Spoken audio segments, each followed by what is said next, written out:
Oggi un padovano su 5 soffre di allergie, ma nel 2030, ovvero tra soli 6 anni, a soffrire di allergie anche tutto l'anno sarà il 40% degli italiani, quasi uno ogni due.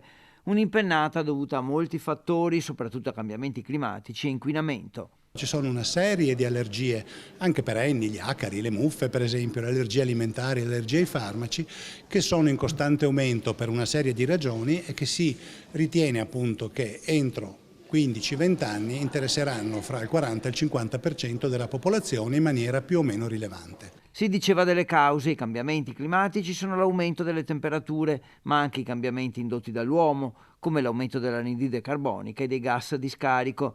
Nel reparto di allergologia le prestazioni richieste sono in continuo aumento, si parla del 20% in più in un anno.